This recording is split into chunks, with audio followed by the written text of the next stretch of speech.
Before starting today's video, don't forget to subscribe to the channel and like the video to encourage us to provide the best. On a typical evening, I decided to sell my headphones on Craigslist for some extra cash to buy a new pair. A guy named Swirly messaged me, and we agreed on a time and location for the exchange. However, due to a prior engagement, I asked my boyfriend to do it for me. I didn't think much of it until I received multiple angry emails from Swirly accusing me of betraying the agreement and demanding that I visit his home address to settle the matter. This made me feel uneasy, and I started to wonder who this guy was and what he wanted from me. After several days of harassment, I threatened to call the police and blocked his messages. However, the feeling of unease remained, and I couldn't shake the thought of what might have happened if I had gone to his house. One night, as I was falling asleep, I heard a strange noise outside my window, like someone was trying to pry it open. I froze and didn't dare move or make a sound. The scratching outside persisted for what felt like an eternity until it finally ceased. I attempted to convince myself that it was merely a tree branch. But deep down, I knew it was something more sinister. I realized that I had to take action, but I was unsure of where to turn. I confided in my boyfriend, who suggested that we set up security cameras around our apartment. We also contacted the authorities, who advised us to be vigilant and report any suspicious activity. As the days turned into weeks, the constant fear began to take a toll on my mental health. I was unable to sleep, eat, or even leave the house without feeling like I was being watched. Just as I was on the brink of giving up hope, the police called with some news. They had arrested Swirly for breaking into a woman's home and assaulting her. When they searched his residence, they discovered a stash of stolen items, including my headphones. It was a relief to know that he was off the streets and unable to harm anyone else, but the fear still remained. I knew that there were other predators like Swirly out there waiting to prey on innocent victims. As I looked out the window, I couldn't help but wonder if someone else was watching me too. As a struggling writer, I spent countless hours scouring the internet for job postings that could help me make ends meet. When I stumbled upon an ad on Craigslist promising a steady $500 per week and a place to live, I couldn't resist. Despite the ad indicating that over 200 applicants had applied, I was confident in my writing skills and thought I had a chance. After a series of interviews with a man named Mark, I was thrilled to learn that I had landed the job. Mark informed me that the position involved overseeing a farm in rural Ohio and ensuring that everything was running smoothly. It sounded like the perfect opportunity to escape the city and clear my head. On the day of my scheduled meeting with Mark, I waited nervously on the side of the road for his associate to pick me up.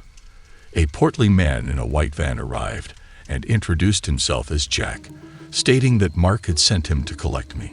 He explained that we needed to drive deeper into the countryside to reach the farm. As we drove, the trees around us seemed to close in, and I began to feel uneasy. When we finally reached a dense thicket of trees, Jack led me through the underbrush, assuring me that we were almost there. Suddenly, I heard the sound of a gun being cocked, and I spun around just in time to see Jack pointing a pistol at my face. Before I knew it, a bullet shattered my elbow, and I collapsed to the ground in excruciating pain. I tried to crawl away as fast as possible, but Jack and his accomplice, a young man he introduced as his nephew, chased me through the woods, firing rounds at my back. I knew it was only a matter of time before they caught up to me. Just when I thought it was the end, I stumbled upon an abandoned cabin hidden deep in the woods. I pushed my way inside, slammed the door shut behind me, and collapsed onto the floor. Hours passed before I could gather the strength to leave the cabin and seek help. Covered in blood and shaking with fear, I finally stumbled upon a nearby town.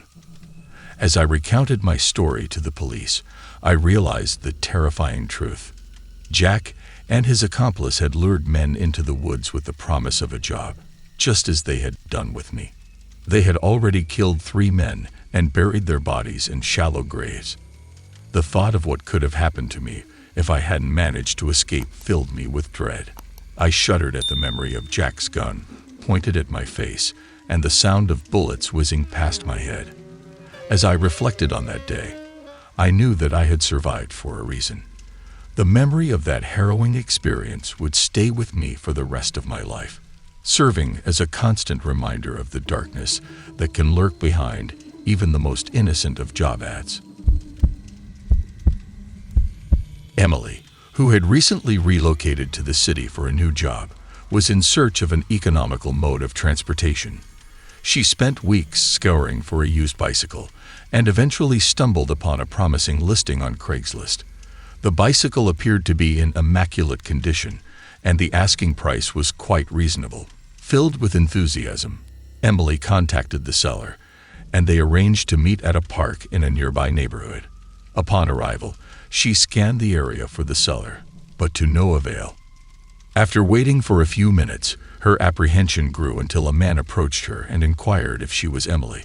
Although relieved to have finally found the seller, the man bore no resemblance to the photograph he had sent. He was tall, had an unkempt beard, and his eyes wandered restlessly. "Let's make this quick," he grumbled in a gruff voice, causing Emily to feel uneasy. She handed over the money, and in exchange, the man gave her the bike. After inspecting it briefly, Emily was satisfied with its condition and prepared to ride away when the man snatched her backpack and started to run. After a moment of disbelief, Emily attempted to pursue the man who had robbed her, but he was too swift for her. Being alone and without her phone, she could not seek assistance. As she dashed through the unfamiliar part of the city, Emily recalled the stories she had heard about Craigslist robberies, which she had never believed would happen to her. She searched for someone to aid her desperately, and eventually, she noticed a police car parked close by.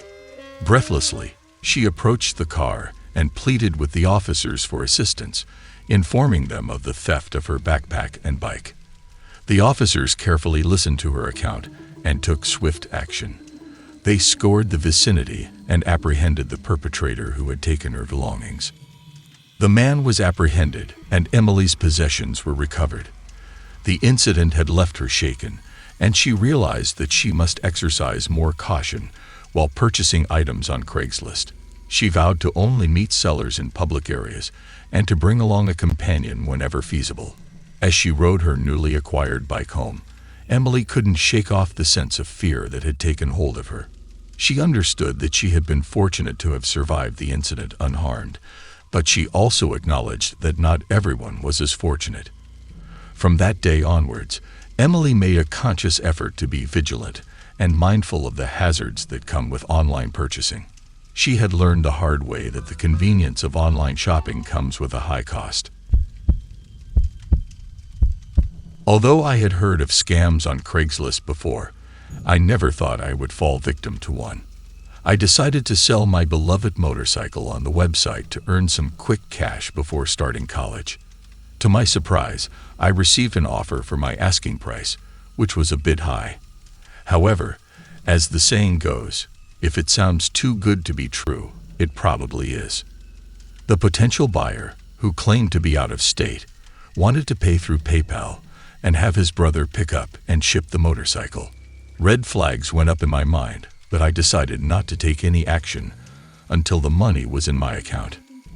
Things took a turn for the worse when the buyer informed me that he was unable to send the shipping money to his brother and requested that I add the cost to my PayPal account.